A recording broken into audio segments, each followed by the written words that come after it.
السلام عليكم ورحمة الله. عدد جديد من فقرة جورنال فير وآخر الأخبار الرجوية لهذا اليوم.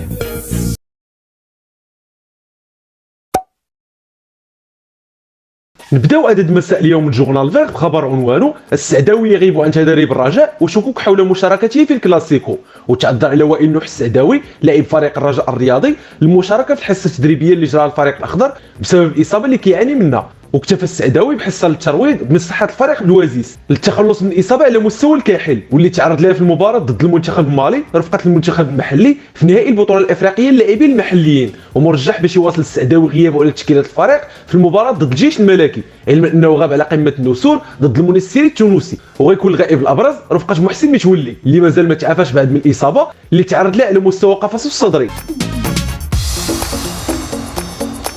رسميا الرجاء يجدد عقد الاخوين سفيان والحسين الرحيمي، وفي التفاصيل توصل فريق الرجاء الرياضي لاتفاق مع سفيان الرحيمي والاخ ديالو الحسين الرحيمي من اجل تجديد عقدهم من 5 سنوات اضافيه. ووافقوا ابناء يعري احد اقدم الموظفين في فريق الرجاء الرياضي على تجديد عقدهم مع فريقهم الام ل5 سنوات لكل واحد منهم. وجدد فريق الرجاء عقد سفيان اللي تالق في البطوله الافريقيه للاعبين المحليين، علما انه كيتوفر على عروض احترافيه ابرزها من فريق العين الاماراتي اللي سبقوا لعب ليه النجم الرجاوي السابق سفيان العلودي.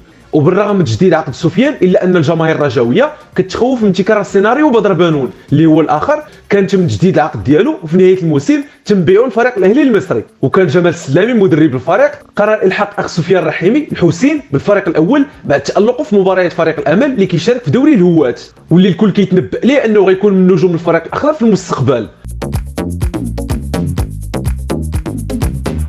300 مليون سنتيم من الرجاء للزنيتي لمنعه من الرحيل. وبلغت قيمه العرض المالي الجديد اللي قدمه المكتب المسير لفريق الرجاء الرياضي لانس الزنيتي لجديد عقده حوالي 300 مليون سنتيم. وقدم المكتب المسير برئاسه رشيد الاندلسي عرضه الجديد للزنيتي من اجل اقناعه بجديد عقده لمواسم اضافيه، خاصه في ظل اصرار الوكيل الحارس المذكور على انهاء مسيرته مع النسور، اذ كيحاول اقناعه بالانتقال لفريق نهضه بركان بدايه من الموسم الرياضي المقبل. وكيفاوض المكتب المسير لفريق الرجاء الرياضي انس الزنيتي من اجل تجديد عقده والاستمرار في الدفاع على مرمى النسور الخضر لمواسم اخرى في ظل تالقه اللافت منذ التحاقه بالقلعه الخضراء. يشار ان فريق نهضه بركان كيحاول استماله الزنيتي عن طريق وكيل اعماله بعد ما كان الاخير وراء انتقال زكريا حدراف للفريق البرتقالي رفقه محسن ياجور الهداف السابق للدوري الاحترافي والرجاء الرياضي.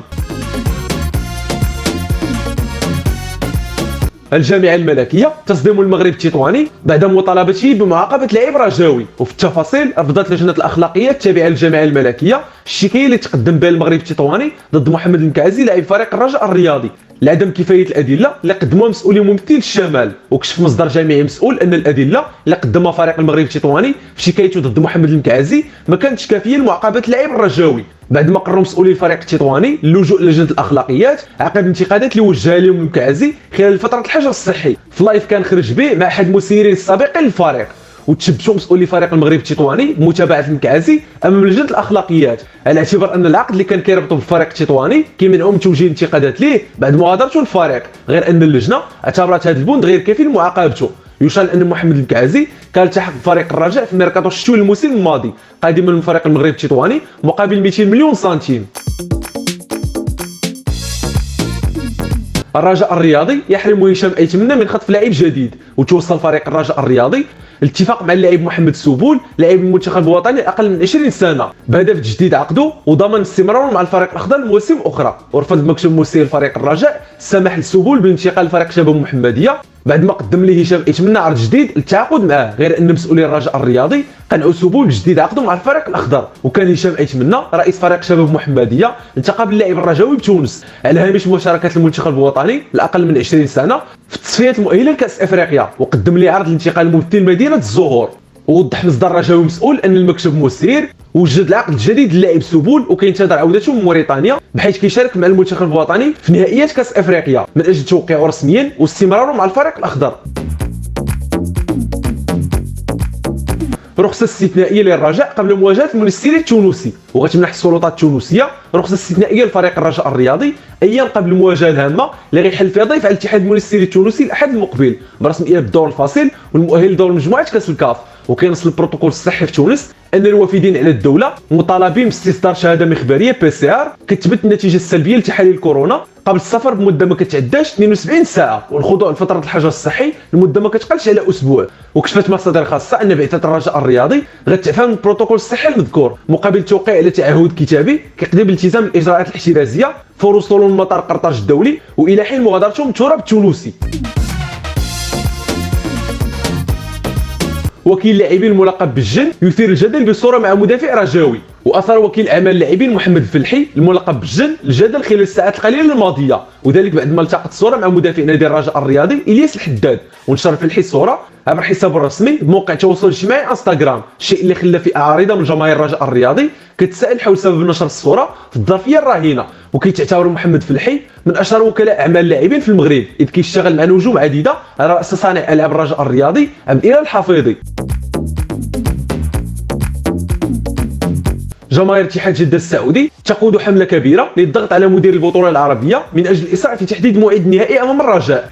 وتلقات جماهير نادي اتحاد جده السعودي حمله كبيره لمطالبه مدير البطوله العربيه طلال آل الشيخ باستكمال النسخه الحاليه من كاس محمد السادس الانديه العربيه البطاله وتحديد موعد رسمي للنهائي المرتقب ضد الرجاء الرياضي. وتوالت تغريدات ومطالب مشجعين نادي الاتحاد على موقع تويتر تحت هاشتاغ موعد العربيه يا طلال الشيخ مطالبين اياه بعدم التردد في تحديد موعد النهائي المنتظر المسابقه اللي انطلقت عام 2019 وتوقفت لفتره طويله.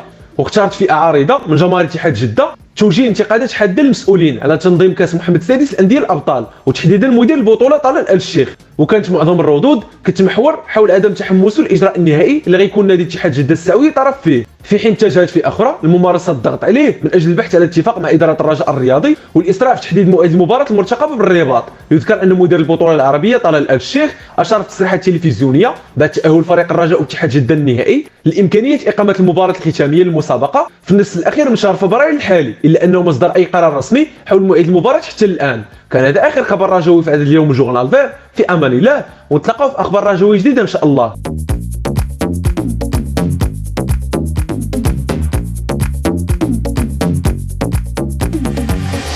إلا بان لكم العمل ديالنا كيستاهل التشجيع ما تنساوش الاشتراك في القناه والاعجاب بالفيديو وتخليو شي تعليق فيه ارائكم وتشجيعاتكم وحتى انتقاداتكم البناءه.